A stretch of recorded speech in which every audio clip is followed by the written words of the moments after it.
Je vous retrouve aujourd'hui pour le 6e chakra, Ajna Chakra, qui s'écrit A-J-N-A. C'est le chakra qui est le siège de l'intuition. Alors où est-ce qu'il se situe ce 6e chakra, qu'on appelle d'ailleurs également troisième œil. Donc il se situe au niveau du crâne, entre les sourcils.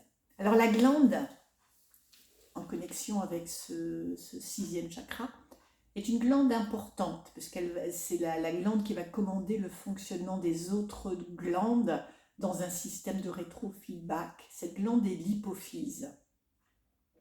La couleur, vous savez que chaque chakra est en connexion avec une couleur, les vibrations d'une couleur, et pour ce chakra, ce sera la couleur indigo. Donc indigo, un bleu foncé. Alors je vous rappelle, pour le chakra de la gorge, le 5e, c'était une couleur bleu clair. Ce chakra va nous mettre en connexion avec notre mission de vie, notre imagination, une vie également authentique, une vision authentique, je dirais, des choses. Un déficit de ce 6e chakra va nous donner des défauts, des problèmes d'anticipation, d'organisation. Et un déséquilibre, ça va nous donner de l'insomnie, du stress, des maux de tête, la sinusite également. Alors quel est le mudra qui va nous permettre de travailler sur cette zone? Mais ce sera Prithvi Mudra. Alors qui consiste à réunir le pouce et l'annulaire et à tendre les autres doigts. Prithvi Mudra. Les postures. Alors ce sont des postures assez classiques des pratiques dans toutes les lignées de yoga. Alors je pense à la posture, de toutes les postures, tous les groupes de postures d'équilibre. La posture de l'arbre. Donc l'arbre qu'on peut associer effectivement à Prithvi Mudra. Moi, c'est quelque chose que j'aime bien associer, les postures d'équilibre avec cette mudra.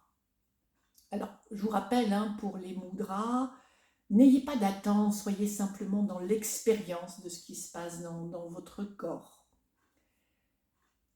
La posture également du chien tête en bas, et la charrue. Alors la charrue, d'ailleurs le chien tête en bas aussi, sont comme des postures assez exigeantes, donc à ne pratiquer que si vous avez quelques années de yoga, et surtout à éviter si vous avez des problèmes physiques.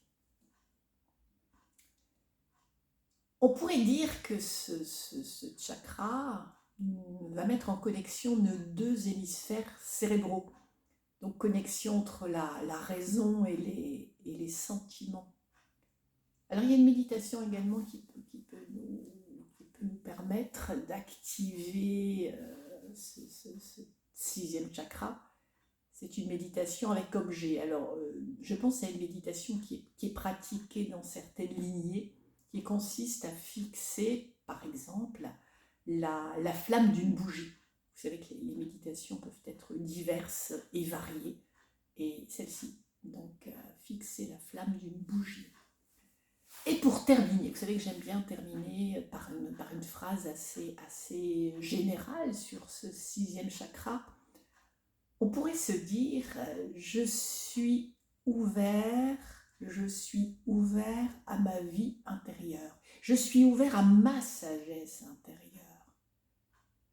C'est une phrase en fait pleine d'optimisme. Ça veut dire que tout est déjà là.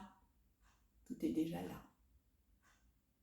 À bientôt, peut-être. Et cette fois-ci, ce sera pour le 7e. Alors, je vous rappelle que vous les retrouvez tous. Enfin, ces modestes explications sur les chakras sur ma chaîne YouTube.